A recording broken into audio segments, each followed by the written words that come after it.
నేను ఈరోజు చెప్పింది ఏంటంటే, చదువుతున్నాను వినండి. మనిషి ఎలా ఆలోచిస్తాడో అలాగే రూపొందుతాడు.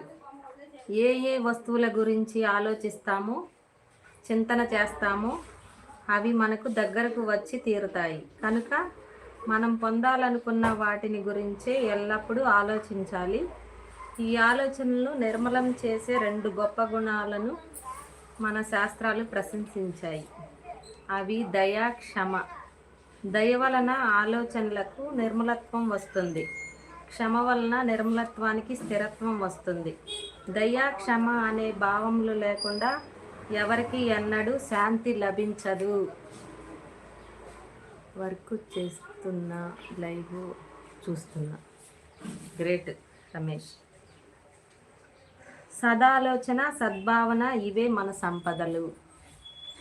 ఆలోచన శక్తిని గురించి సరైన అవగాహనకు వచ్చిన రోజున అనేక అనుమానాలు, సమస్యలు వాటికవే పరిష్కారం అవుతాయి. మంచి పనులు చేయడం ద్వారా కూడా మంచి ఆలోచనలోని సంస్కారాలను పెంచే శక్తి తీవ్రతరం అవుతుంది. విన్నారా?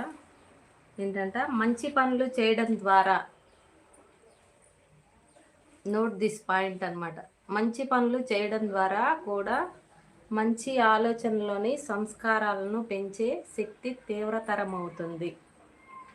మనిషి ఎలాంటి ఆలోచనలు చేస్తే అలాంటి ఆలోచనలకు అనుగుణంగా కొద్ది కాలం తర్వాత వాతావరణం తయారవుతుంది. ఏ పరిస్థితులు, వస్తువుల గురించి ఆలోచన తరచూ చేస్తాడో అవి అతని దగ్గరకు వస్తాయి. మనిషి తన ఆలోచనల ద్వారానే ఉన్నత స్థితిని కానీ నీచ స్థితిని కానీ పొందుతాడు. దయా, క్షమ,